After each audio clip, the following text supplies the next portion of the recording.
le business plan. Comment faire un business plan? C'est un élément intrinsèque de votre dossier de créateur d'entreprise, le document de référence du créateur. Franchement, est-ce que vous pouvez me dire dans le chat si vous avez fait votre business plan, mettez-moi oui ou non dans le chat. Je vais juste me rechercher un café et mettez-moi juste oui ou non. On va voir combien on a vraiment fait un. Et montez pas, hein.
Bien.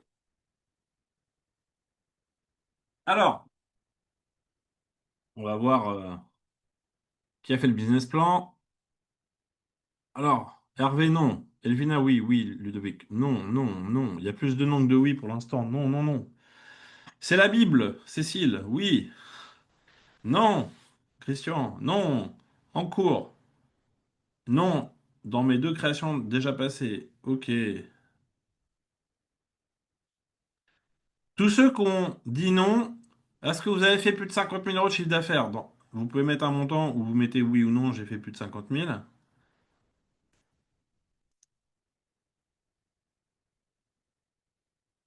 Cindy, je suis en couveuse depuis 2 ans. C'est vrai qu'après, je suis très autonome dans mon développement. Vous faites quel chiffre d'affaires, Cindy, si c'est pas indiscret? Vous êtes en couveuse. Donc, normalement, si on vous a couvé, vous êtes développé.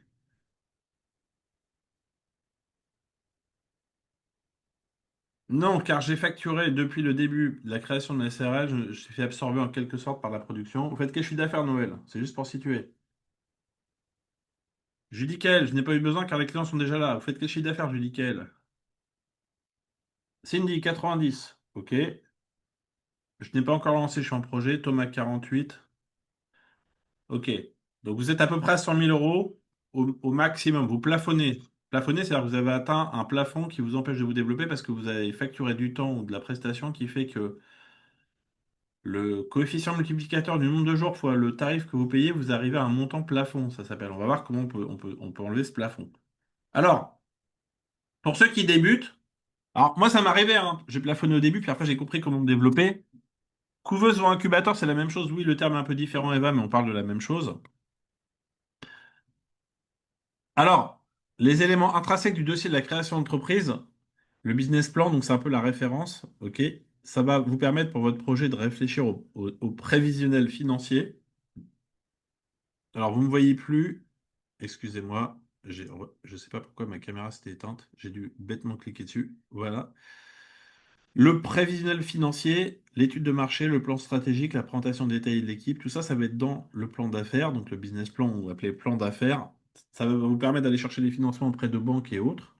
Ça va être aussi un gage de crédibilité, mais surtout, ça va vous permettre de bien formaliser dans votre tête tout ce que vous avez pour le faire sortir de votre tête, pour éviter d'avoir que ça reste dans votre tête et que vous puissiez penser à votre développement après quand vous avez fixé vos objectifs.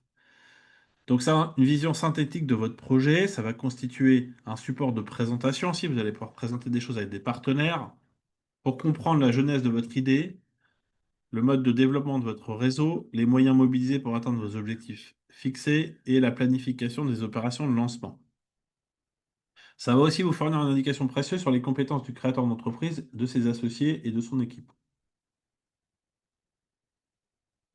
Dedans, il va y avoir l'idée de votre projet, le créateur ou l'équipe, le potentiel de votre marché. Vous allez expliquer le potentiel de votre marché. OK.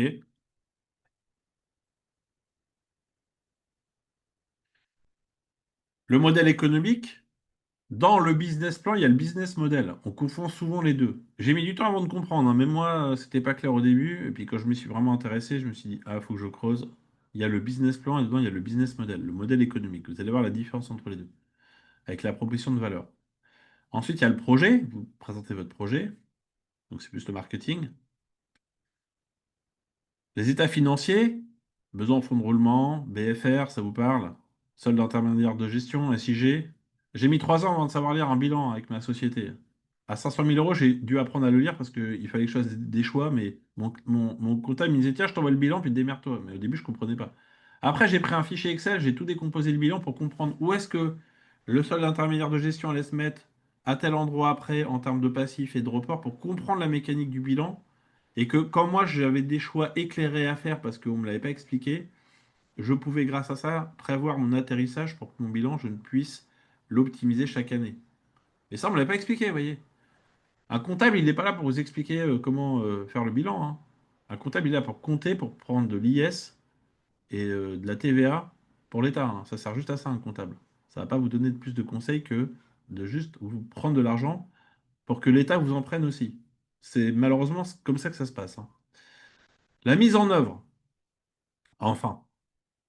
Alors, je vous ai préparé un fichier, vous pourrez le télécharger dans la présentation, qui contient les fichiers Excel pour la partie financière et le document banque avec un guide qui va vous permettre de préparer votre business plan. J'ai créé 3 entreprises avec ce même modèle qui date de très longtemps et je suis monté à plus d'1 million d'euros de chiffre d'affaires par an pendant 10 ans. Juste avec ce modèle-là, ça marchait très très bien. Vous pourrez le récupérer. Si vous êtes en mode...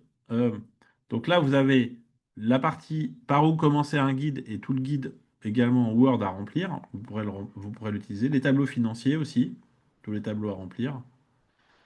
Et enfin, le modèle pour une agence, si vous n'avez pas de si vous n'avez pas de gros investissements à faire, vous avez un modèle pour une agence de service. Vous avez 2 modèles de business plan que je vous mets en plus offert.